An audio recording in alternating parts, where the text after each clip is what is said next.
Hello guys, welcome to Ramta Solutions. Today on our vertical projectile motion past paper series, we are looking at the Gauteng Province's Physical Sciences September 2024, paper 1 of course. So, without any waste of time, this is an exam. Let's remind you of some of the things that you need to remember. Of course, all instructions are important, but for the sake of what we are doing, we're going to read maybe 3. So we're going to read instruction 9. It says, show all formulae and substitutions in all calculations. 10. Round off your final numerical answers to a minimum of 2 decimal places. So it's important that in the middle of your calculations, you round off maybe to 4 or 5 decimal places. But for your final numerical answers or for your final answers, leave your answer correct to 2 decimal places. Okay? Then instruction 11, give brief motivations, discussions, and so on where required. Brief motivations. Okay, guys?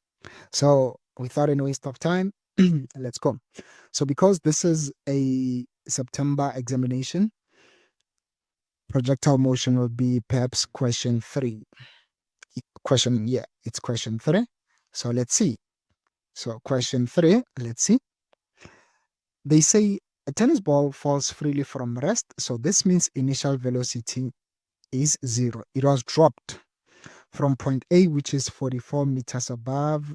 I'm not going to take it down because I do see, but it's fine. Above the ground, the time taken to reach the different positions B, C, and D is given in terms of T as shown below. I can see them, 2T, T, 3T. Ignore all effects of friction. Define the term free fall. So whenever you hear the term free fall, you will always remember that it is motion of an object under the influence of gravitational force only, isn't it? Perfect.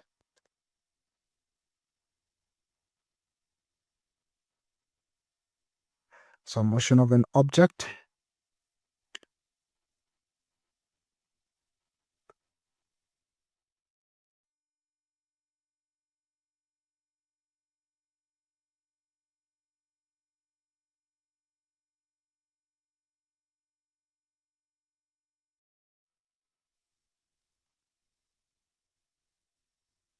okay, that is your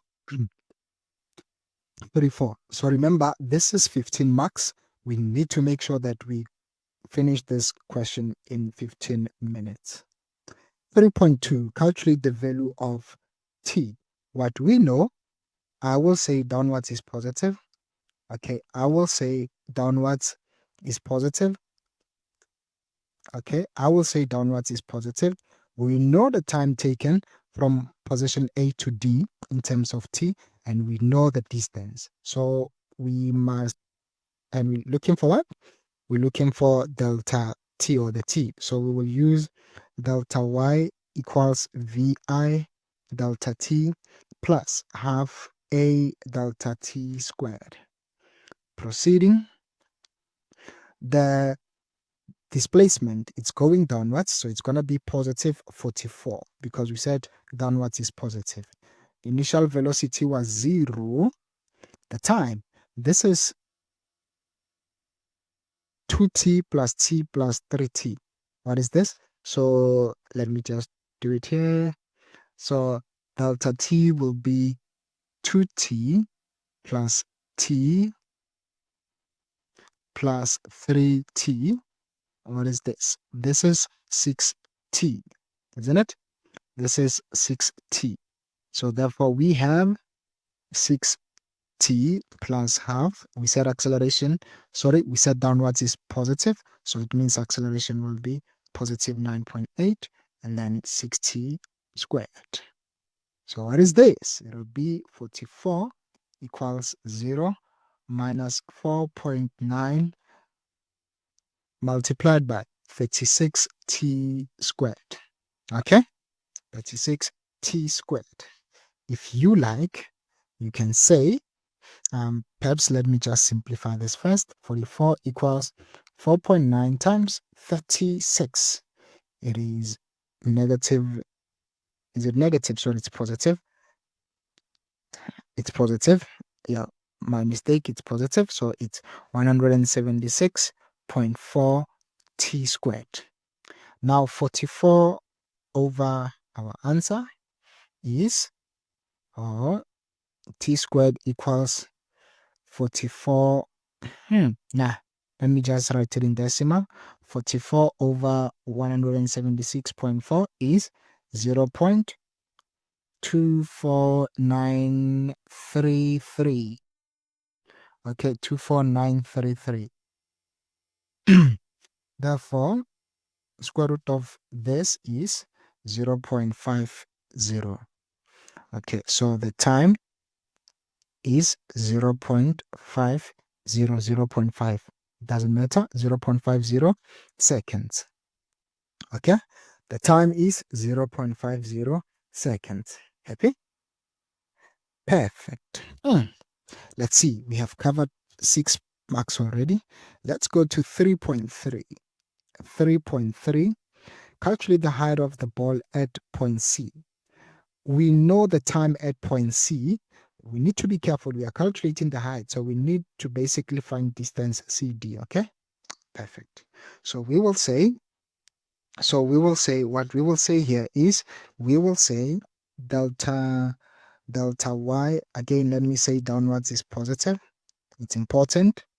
Downwards is positive. These are vector calculations. So before you make calculations, always state which direction you want to be positive. Okay. Now, let's go now.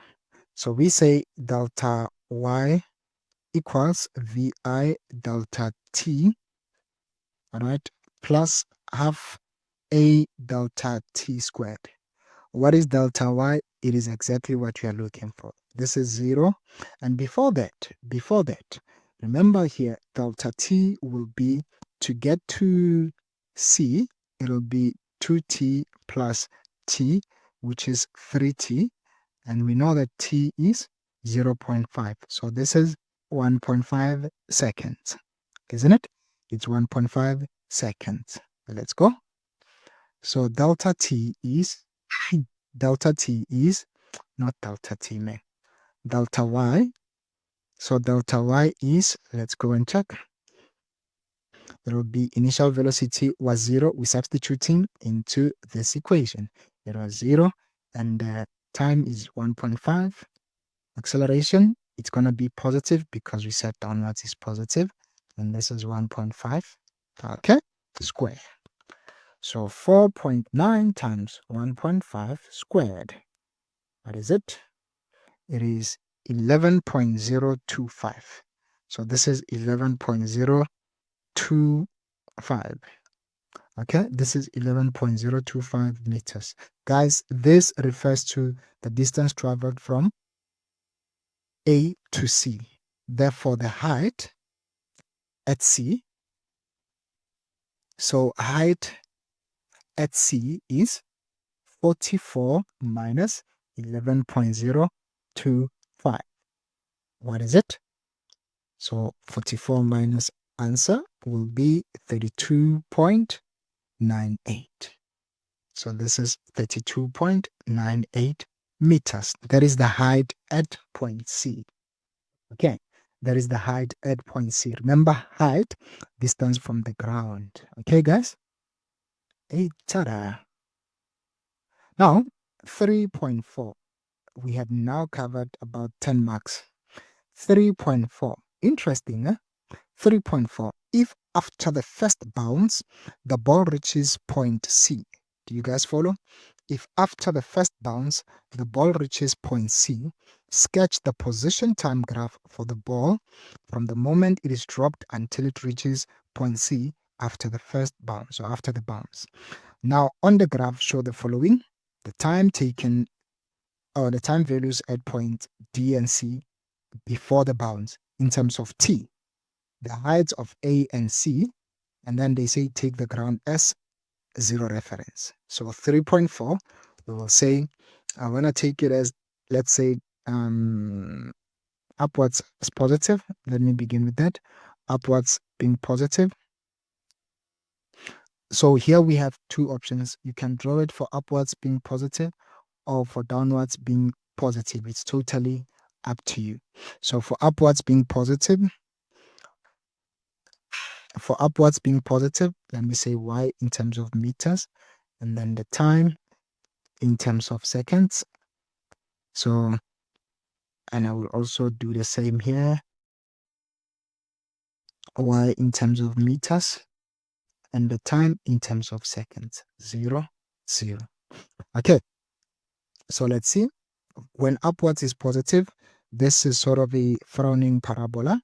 So it's beginning at 44 meters. It's beginning at 44 meters and then hits the ground and then bounces to point C. This is 60. And then the curve, it's not that nice.